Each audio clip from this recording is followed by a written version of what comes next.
that there are plans you are aware that there's overstaying of power, yes, or a sit-tight tendency that you're describing. Yes, you are aware that there's a bill in the House of Representatives that has passed the second reading that is asking Nigeria to go back to the parliamentary system. If we do that, which is a secret plan, President Tinubu, after finishing his first 4 years, will now start operating a parliamentary system in which he will have 6 years to spend in power. Because without this, he knows he cannot win elections again or any kind of election. And it looks like they may not get away with rigging election as they used to be. But you know that this exists, and you also know that one of the things I do, I moonlight as a reporter. So not like, you know, like I usually say, I'm a busybody reporter or journalist. So I get information that may not be available to everybody. In all of what you have described, on whose desk or at whose doorstep would you lay this blame or these blames? Considering that there are no separations of powers in this country, the blame is on the doorstep of the president, who runs both the judiciary, the legislative arm, and the executive arm without qualms. There's nobody in this country tonight that is watching you and I who doesn't know that the judiciary and the legislative arm and the executive have marched together. And we are running pretty much a captured state. We have said this. They've engaged in state capture and successfully captured the state. The judiciary has capitulated under, their command. The rubber stamp, it would be an insult to rubber stamp to call the National Assembly a rubber stamp, because rubber stamps at least have dates. They don't. And they have integrity. They don't.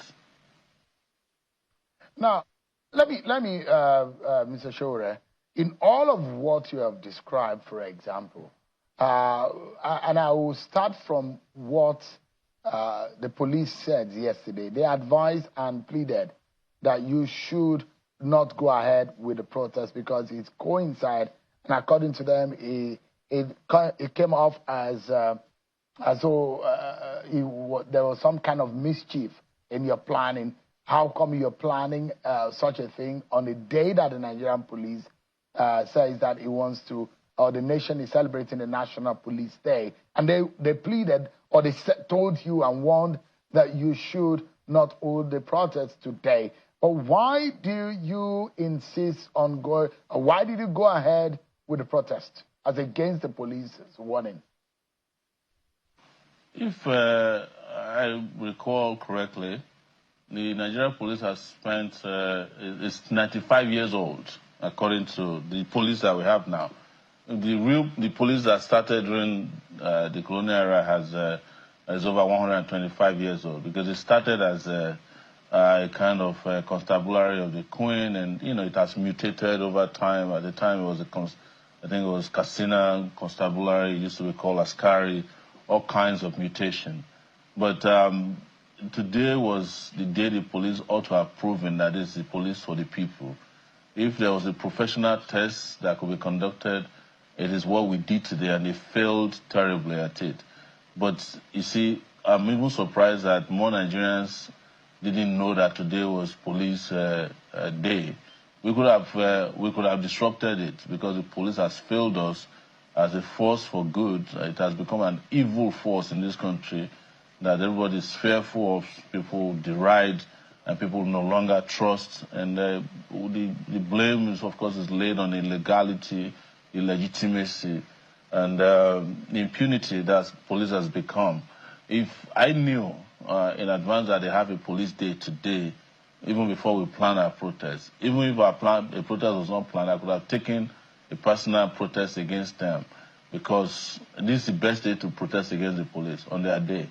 And look at how they performed today, woefully again. They attacked us unprovoked. They are intolerant. They have no respect for human rights. There were 3 persons that were arrested, and one of them a journalist today.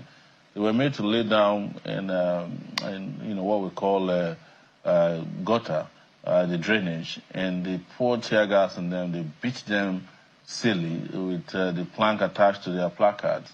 We just got them released this evening. That's the police force you don't want us to protest against. I wish we knew this and planned it bigger. We could have actually disrupted their police day. That's what should happen to a force that is not for the good of the people.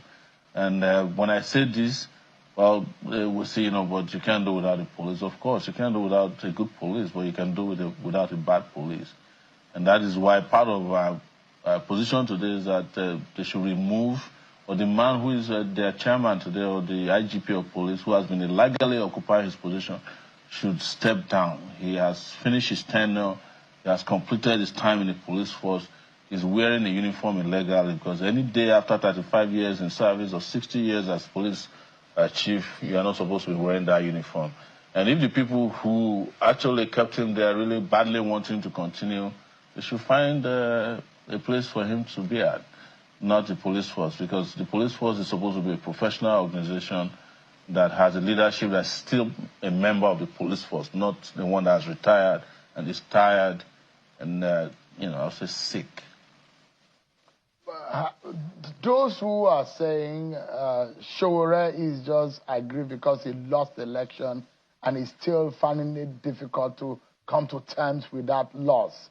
How do you react to those who are saying this? That's the reason. I think that's your agenda about all of these protests and agitation that you are supporting or convening. When I was fighting for June 12 in 1993, which election did I lose? Tell me.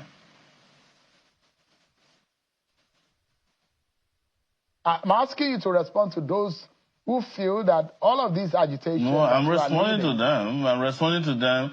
Yeah. When I was 21 years old, I fought to restore a mandate of Bola. You've seen the video. In fact, the only video of me that existed with Bola was taken by Channels Television. John Momo, your proprietor. I'm asking the people you said are saying this, that in their own childish mind, which election did I lose in 1993 that got me to almost get killed got me expelled from the university? Which election did I lose that I'm bitter about at that time? But are you bitter though, Sowore? Are you bitter about that election? Do you still feel that you probably should be in that office that President Bola Tinubu is occupying? Is that how you feel? No, you see, they didn't have any election in 2023, and I've stated this repeatedly on your show. So you cannot lose something that did not happen. Of course, the reason I contested the election was to win the election. But we were not confronted with an election. We were confronted with a selection. Nobody can defeat a person that is selected in a game that was not played.